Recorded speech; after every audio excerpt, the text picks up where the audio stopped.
నమస్తే. ఇన్నాళ్ళు నన్ను సపోర్ట్ చేస్తూ, ఎంకరేజ్ చేస్తూ మీ ప్రేమని నాకు అందిస్తున్న ప్రతి ఒక్కరికి కృతజ్ఞతలు. అలాగే ఈ వీడియో కూడా ఖచ్చితంగా మీకు ఉపయోగపడుతుంది. లైక్, షేర్ అండ్ సబ్స్క్రైబ్ చేసి మీ సపోర్ట్‌ని నాకు అందించండి. అలాగే ఈ వీడియో పట్ల మీకున్న అభిప్రాయాన్ని కామెంట్ సెక్షన్‌లో కామెంట్ చేసి తెలియజేయండి. ఇప్పుడు వీడియోని చూద్దాం. రైట్. రైట్. ఇక ఆంధ్రప్రదేశ్ ఎన్నికలు ఇది శాపం కాదు సుమా, ఇది కేవలం సూచన. ప్రజా నాడి.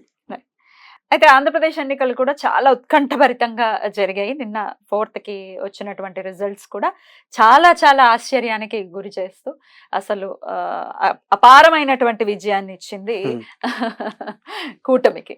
ఎట్లా చూస్తారు ఈ విజయం? ఫోన్ ఇటువంటి ఫోన్ ఇమ్మంటున్నారు స్వామి. ఈ రిజల్ట్ ని ఆల్రెడీ ఆ నాయకులకి ఒక తీసుకురండి. ఏ నాయకులు అయితే గెలవబోతున్నారో వాళ్ళకి ముందే వాట్సాప్ మెసేజ్ చేశాను వాళ్ళ ఫోన్లకి.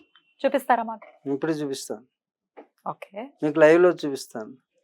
ఏ సర్వేలు చేయకముందు, ఎన్నాళ్ళ క్రితం ఆ పార్టీ నాయకులే నమ్మకం ముందు, ఎన్నాళ్ళ క్రితం చూపిస్తాను. డేటు టైం ఉంటుంది. అంటే మీరు ఇప్పుడు ప్రచారం చేసుకునేటువంటి సర్వే కంపెనీలు ప్రచారం చేసుకున్నాయి, కానీ మేము ప్రచారం చేసుకోం. ఎందుకంటే మాకు అవసరం లేదు, ఈ లోకంతో పని లేదు. ఒకవేళ ఆ నాయకులతో కూడా పని లేదు. మా భోజనం మాకు అక్కర్లేదు. ఇప్పుడు పొద్దునుంచి మేము తిన్నది ఇంతే తినగలుగుతాం, మాకు అదే ఎక్కువ. ఈ బట్టలు కూడా భారమైనవి మాకు, మీకోసం ఇవి తగిలించుకుని వచ్చాం. కాబట్టి ఈ లోకంతో అవసరం లేదు, ఈ నాయకులతో అవసరం లేదు. వాళ్ళకి చెప్పడానికి గల కారణం మీరే వస్తున్నారు అని చెప్పడానికి గల అంటే ధర్మానికి హాని కలిగినప్పుడు హెచ్చరించాల్సిన బాధ్యత మాకుంటుంది. ఎప్పుడైతే జరాసంధుడు పుట్టాడో వాడిని సంహరించడానికి ఒక శక్తి పుడుతుంది.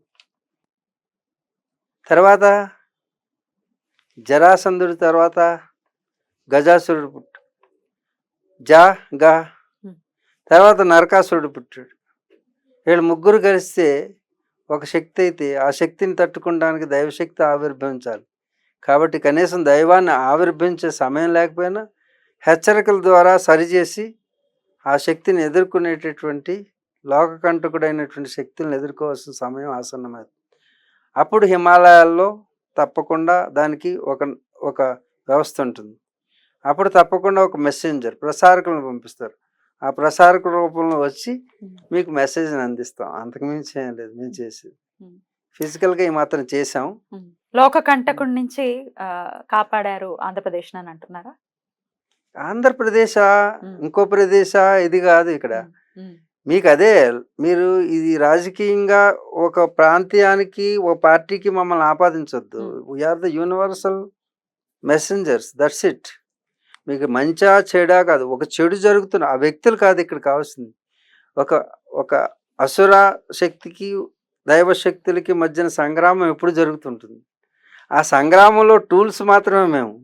దాని మెసేజ్ని ఇక్కడ పంపించడం, అక్కడ పంపించడం, అది యువతలు ఏ పర్సన్ అనేది కాదు. ఇక్కడ పర్సనాలిటీ మీద మా పోరాటం, పర్సన్ మీద ఉండదు. కాబట్టి అక్కడ జరుగుతున్నటువంటి సంఘటనకి ఎలాగ దాన్ని సాల్వ్ చేసి రేపు భవిష్యత్తు నిర్మాణం చేయాలో అది నిష్కర్షగా నిర్మోహమాటంగా మా చేత చేయించబడుతుంది. మేము కూడా టూల్స్మే, వాళ్ళు కూడా టూల్స్. అదే చెప్పాను ఇప్పుడు చంద్రబాబు కూడా అదే చెప్పాము. You are a tool. నువ్వేమీ పోరాడడం లేదు, నువ్వేమీ జైలుకి వెళ్ళలేదు. You are acting as a puppet, that's it. Jagan is also a puppet, he don't know. వాళ్ళందరూ మీకు మా భాషలో అయితే వాళ్ళు పప్పట్స్ అంటే క్యారెక్టర్స్ పెట్టాం అంతే. ఈ సంగ్రామాన్ని చూపిస్తున్నాం, ఇట్స్ ఏ డ్రామా. జనాలకు అర్థం కావాలి, వినాశం చేయగలిగితే ఎంత చేయొచ్చు. దాన్ని ఎడ్యుకేట్ అయ్యారు కదా జనం. అదే జరగకపోతే ఇక్కడ ఎడ్యుకేట్ అవ్వరు కదా. అర్థమవుతుందా నీకు? ఇప్పుడు మీ ఇంట్లోనూ ఇప్పుడు హాయిగా కారులో పడుకున్నావు అమ్మా, వెళ్తున్నావు అంటే డ్రైవర్ బాగా డ్రైవ్ చేస్తుంటే నువ్వేం చేస్తావు? కునుకుపాట్లు పడతావు. నిన్ను అలర్ట్గా ఉంచాలంటే ఒక్కసారి బ్రేక్ కొడితే కూర్చుని ఇంకెప్పుడు అలర్ట్గా ఉంటావు. అంటే ఈ సమాజం ఎప్పుడు కూడా చెడు జరగకపోతే ఎవేకన్గా ఉండదు. అందుకే చెడు అనేది కూడా అవసరం. నీ శరీరంలో పెయిన్ రాకపోతే ఆ పెయిన్ వచ్చి నీకు దెబ్బ తగిలిందనే సంగతి నీకు ఎలా తెలుస్తుంది? అంచేత pain is and gain is also same in the yogic path. In my knowledge um, అని చేత మీకు శత్రువులు కనపడతారు. ఉమ్, మోడీని అంటే మోడీని అన్నాడు అన్నట్టే ఉంటుంది, మాకు అలా అనిపించదు. ఉమ్. రైట్. ఒక్కసారి ఎందుకంటే open చేయండి. మేము చెప్పేది సిచ్యువేషన్ సరి చేస్తున్నాం, చెప్తున్నా. ఓకే. అంతేగాని అక్కడ ఉన్నటువంటి బ్యాడ్ అండ్ గుడ్ ఉమ్, అంతే మాకు కనబడుతుంది. ఉమ్. బ్యాడ్ పక్కన ఎవరు యాక్ట్ చేశారు, గుడ్ పక్కన ఎవరు యాక్ట్ చేశారు కాదు, these are all actors. Right. అర్థమవుతుందా నీకు? ఇదిగో చూడు, అర్థమవుతుంది స్వామి. ప్రతి విషయం దీంట్లో రికార్డ్ చేసి పడి ఉంది. ఓకే. నువ్వేం చూపించక్కర్లేదు, నువ్వు చూస్తే సరిపోతుంది. అంటే రుజువులు సాక్ష్యాలు అక్కర్లేదు, నేను రిజల్ట్ ఎంత ఇచ్చాను అనేది నీకు కావాలి అంతే కదా. Yes yes. అది చూడు, ఎవరు ఆ?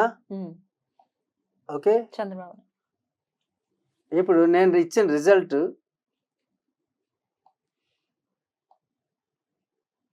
ఎంత ఇచ్చా? డేట్ ఎంత? 12th May 2024. Time ఎంత? 1:30 to 1:60. అంటే రాత్రి రాత్రి 3:49 బ్రహ్మ ముహూర్తంలో ఎంత ఇచ్చాను? 1:30 to 1:60. అయిపోయిందా? ఆయనకి 130 వచ్చింది, మొత్తం 160 సరిపోయింది కదా. 35. ఇది ఎప్పుడుది? 12th May.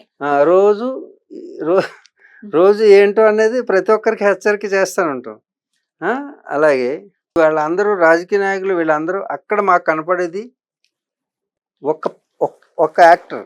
ఏంటి నువ్వు ఒక యాక్టర్? ఇప్పుడు ఏంటి ఇక్కడ అడగడానికి ఒక కల్పన చేసినటువంటి వాళ్ళ చేత కల్పన చేసి విశ్వరచనలో నువ్వు ఒక భాగం. అలాగే ప్రతి ఒక్కరు భార్యలు కాదు, భర్తలు కాదు, ఎవరి భార్య కాదు, ఎవరి భర్త కాదు. లౌకికంగా మాత్రం వాళ్ళంతా. కానీ అలౌకిక విషయాలకు వచ్చేటప్పుడు ఇక్కడే సీమ నువ్వు భామ ఒకటే నాకు. ఏంటి దోమ సీమ భామ ఒకటే, అది జీవుడే ఇది జీవుడే. ఎవరు పెద్ద జీవుడు ఈ మూడిట్లో? సీమ దోమ నువ్వా? ఎవరు పెద్ద జీవుడు? కాదు, జీవుడుగా అందరూ సమానమే. శారీరకంగా పెద్ద చిన్న సైజులు అంతే. పదార్థికంగా మీరిద్దరు ఒకటే. దాంట్లో ఉన్న పదార్థమే నీలో ఉన్నది, నీలో ఉన్న పదార్థం దాంట్లో ఉంది. అది పంచభౌతిక నిర్మాణం, ఇది పంచభౌతిక నిర్మాణమే. అందుకే ఈ స్థాయి ఇప్పుడు మేము నిజంగా ఈ స్పీచెస్ ఇవ్వాల్సిన వాళ్ళం కాదు. రాబోయే రోజుల్లో ఇంకా ముందుకు వెళితే ఇవ్వాల్సిన ముందు ఇప్పిస్తున్నారు మా వాళ్ళు. అంతేగాని ఇదంతా కూడా మీకు అర్థమవుతుందా కొంచెం అయినా? అంటే ఇక్కడ ఏమీ లేదు, ఇక్కడ అందరూ ఆల్ ఆర్ పప్పట్స్. ఇదంతా పెద్ద డ్రామా. అలా చెప్తే వింటారా ఎవరన్నా? నెమ్మదిగా అర్థమవుతుంది. తర్వాత నిజానికి ఎవరి భార్య కాదు, ఎవరి భర్త ఎవరి భర్త. అలాగైతే ఒకసారి ఒక భర్త చనిపోయిన భార్య ఏడుపుని వినండి, ఒకసారి రికార్డ్ చేయండి. మీరు రికార్డ్ చేసి తీసుకురండి. ఏమో ఏడుస్తారు మీ ఊర్లో? పాలకొల్లు అటు పక్క చెప్పండి. అన్ని చోట్ల ఒకటే ఏడుస్తారు. నన్ను ఎక్కడ ఎవరు కుదిలేసి వెళ్ళిపోయావు బాబోయ్ అని, పిల్లల్ని ఎవరికి అప్పచెప్పి వెళ్ళావా బాబోయ్ అని, దేవుడు అని ఏడుస్తారు కదా. ఏడుస్తారు అంటే ఎవరికైనా అప్పచెప్పి వెళ్తే పర్వాలేదు, రెస్పాన్సిబిలిటీస్. దాన్ని ఒక్కొక్క దాన్ని క్వశ్చన్గా తీసుకుని ఆన్సర్ చేయండి. అందు గురించి ఎవరు కూడా ఎవరికి ఒంటరోళ్ళం అందరూ. కాకపోతే మనం కలుస్తున్నాం, జరుగుతుంది, ఏదో అవుతుంది, వెళ్ళిపోయేటప్పుడు కాసేపు బాధపడుతున్నాం, వదిలేస్తున్నాం. అంటే ఎక్కడికక్కడ మనకి మనగానే ఉంటున్నాం. అందుకు నువ్వే తప్ప నీకేదీ లేదు. నీవు నటించేది నీ పాత్రను మాత్రమే, జరిపేది యాత్ర అంతే. ఆంధ్రప్రదేశ్ లో మరి చంద్రబాబు గారి పరిపాలన ఎలా ఉండాలి అనేది మీ సూచన? ఉపాసనలా ఉండాలి అన్నాను. ఉపాసన అంటే ప్రజల దేవుడుగా, ప్రజల అవసరాలు తీర్చే విధంగా, నీవు సేవకుడుగా, ఉపాసకుడుగా, భగవంతుడిని భక్తుడు ఏ విధంగా ఉపాసన చేస్తాడో ఆ విధంగా ఉండకపోతే తీవ్రమైనటువంటి పరిణామాలు ఎదుర్కోవాల్సిన పరిస్థితి చంద్రబాబు కాదు, ఇంద్రబాబుకైనా తప్పదు. అది దేవేంద్రుడికైనా తప్పలేదు. అది చరిత్ర చెప్పిన పాఠం. ఆ పాఠాన్ని పాఠవంగా చేర్చుకుని మీరు పరిపాలన సాగించాల్సిందే. లేకపోతే మీ వెనక అనుకుంటున్నారు మీరేనని, మీ వెనక శక్తులు వెంటబడుతూనే ఉంటాయి. ఇది హిమాలయాల నుంచి మీకు అనుభవం లేదు కానీ మాకు అనుభవం. కాబట్టి ఎవరు పరిపాలన సాగించకపోయినా అది తత్కాలమే. మీరు సేవకులుగా విధేయులై నిబద్ధతతోటి ప్రజలకు సేవలు అందించాలి. అప్పుడే మీరు మనుగడ సాగిస్తారు. లేకపోతే ప్రకృతి పెట్టే బాధలకి విపత్తులు తట్టుకోలేరు Hmm. ఎంతటి వాళ్ళైనా. అది మోడీ ఎగ్జంప్షన్ కాదు,